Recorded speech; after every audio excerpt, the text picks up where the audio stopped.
What is it? Before answering that, let me tell you my story. I had my first boyfriend in middle school. I wouldn't call it first love because I was 13. Most people think their first boyfriend or girlfriend is their first love. It's not, but a 13-year-old wouldn't know any better. They just like all the cute guys and all the cute girls. My first breakup didn't hurt at all. It just felt a little weird because even though he was in my mind, he wasn't in my heart. When you're 13, it was all about what people thought. You let your mind guide you when your heart was supposed to. It wasn't until I was a sophomore in high school that I felt a little more than just liking. It might have been love. It started out in the hallway on the first day of school when I was rushing to class like a little lost puppy when I bumped into him. He was a junior. At that moment, while he was helping me pick up my stuff, that was the first time I felt butterflies in my stomach. We went out for about 3 months, but then he cut me off. I thought he really liked me. He said I wasn't mature enough, but that wasn't the case. Girls, we all know what high school boys are after. It felt like my heart was being stabbed constantly, and the pain got worse by the second. I couldn't focus on anything.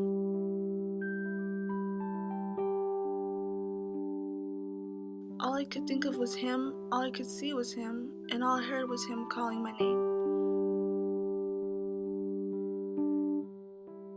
Seeing him in the hallway was the worst.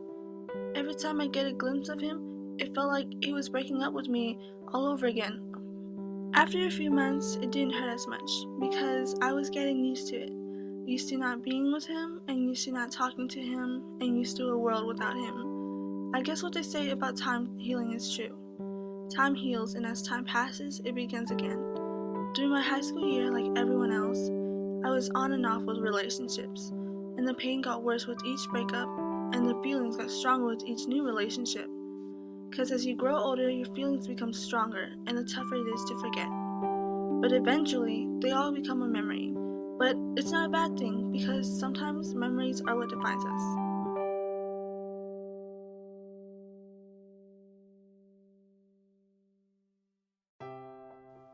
So I finally graduated from high school, taking on the real world and getting jobs, saving money for college, and living the single life.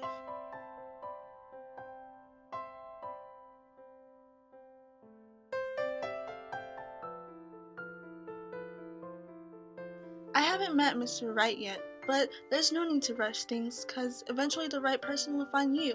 No matter how deep you're in the ocean, the right fisherman always gets the right fish. So, what is love? Well, love is a roller coaster. There's always going to be ups and downs. When you think you're at the top of the peak, you're going to fall right back down. But eventually the roller coaster has to settle down on a straight path. So no matter what you're going through, and you feel like there's no hope for you to find Mr. or Mrs. Right, just wait. Be yourself and find time for yourself, because one day the right fisherman will come. Maybe at Starbucks, at the track, or maybe in the hallway. So just wait, because love is not something to look for. Love is an unexpected lightning that strikes at any random place at any random time. So be ready for the unexpected, because you don't know when you'll be struck.